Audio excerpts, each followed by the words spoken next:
Hey, how's it going? In today I'm going to be talking about cash flow and what that is.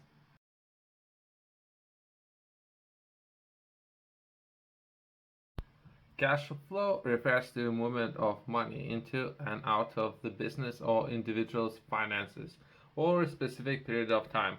It's a critical finance metric that helps assess a person's or organization's financial health and liquidity.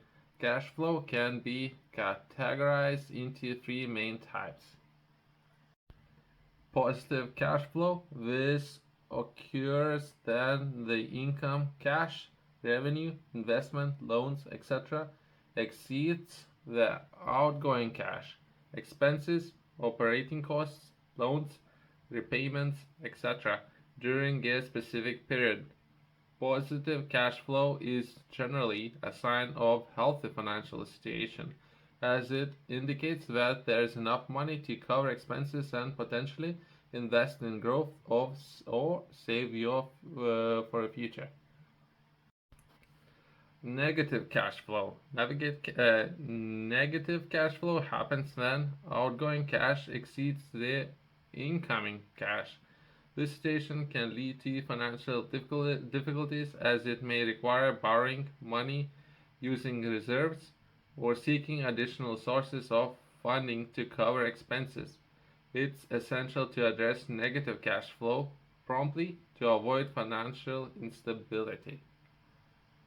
And one in the middle between positive and negative would be neutral cash flow. Neutral cash flow occurs when income and ongoing cash are balanced, meaning that there is neither surplus nor the deficit. While the might seem stable, it doesn't leave room for investment or savings.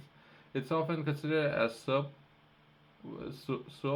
suboptimal situation for business that want to grow or individual looking to build wealth.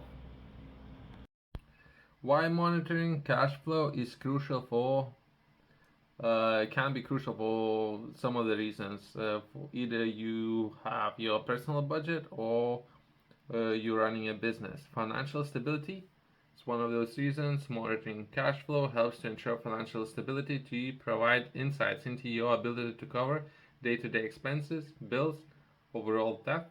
It allows you to identify and address potential shortfalls before they become critical, reducing the risk of financial crisis. Business operations. For business, cash flow is the lifeblood of operations.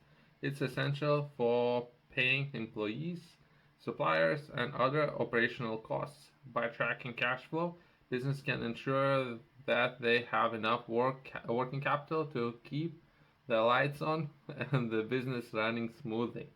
Surplus cash flow, yeah. Strategic decision making. Cash flow data informs strategic decisions. Business can use it to assess whether they have the funds to invest in growth opportunities, expand operations, or make strategic acquisitions. Individuals can use it to make decisions about major purchases, investments, or retirement planning. Debt management and monitoring cash flow helps individuals or businesses manage their debt effectively. It allows you to plan for loan repayments and ensure that you have the funds to meet your obligations, which can improve your creditworthiness and access to finance. Lending and borrowing. Lenders often assess an individual's or business cash flow when making lending decisions. If you have positive cash flow, it demonstrates your ability to repay loans, making it easier to secure financing at favorable terms. Hopefully, very low interest rate. Hopefully, conversely, a negative cash flow can raise concerns for lenders. Emerging Emergency planning. Cash flow monitoring enables you to build financial reserves for emergencies. Having a financial deal perhaps for 6 months, that buffer zone, I guess, having financial cushion can help you weather unexpected expenses such as medical bills, car repayments, or economic downturns without resorting to high interest loans or credit or card debts. Expense control. By tracking cash flow, you can identify areas where you may be overspending or where expenses can be reduced. This can lead to more efficient budgeting and financial management. Tax planning for both individuals and business. Understanding cash flow is essential for effective tax planning. It allows you to optimize deductions, manage tax liabilities, and make informed decisions about investments and expenses. Investments and savings. Positive cash flow provides the means to invest in assets that can appreciate over time or save for future financial goals, such as retirement, education, or buying a home.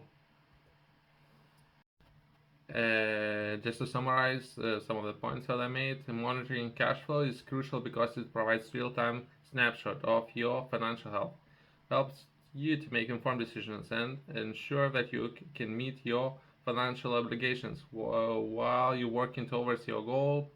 Long-term goals, financial goals, it's a fundamental aspect of finance management that supports your financial stability and growth, your business.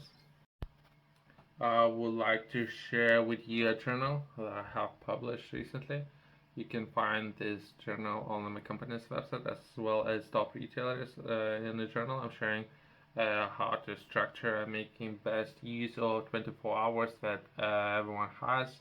The only difference between one person to another, what that person gonna do with those 24 hours.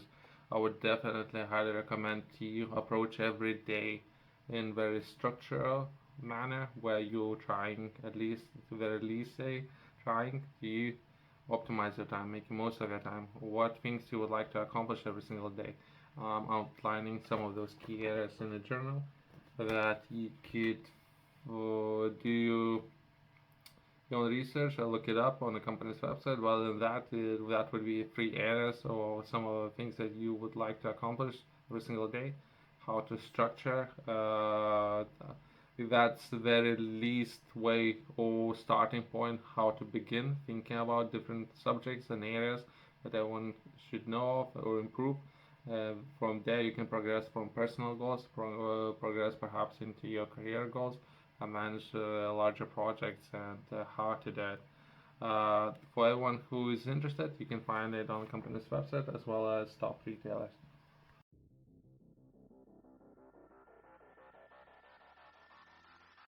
Uh, on today's topic, cash flow for perhaps most of the people, if they would begin for creating a budget, that would be an area where everyone should begin and have more time to notice on their particular budget and how you managing capital within your particular budget, your personal budget. That would be creating one. Start by creating a budget that outlines your source of income and all of your monthly expenses. This will help you to understand your baseline cash flow. Track your expenses, keep track of all your expenditure. You can use spreadsheets, budgeting software, or mobile apps. So you need to understand how much money you have coming in and how much money you have going out. Then you'll start understanding. Perhaps you can cut the bleeding. Well, some unnecessary expenses they have to go. They have to go. Those expenses.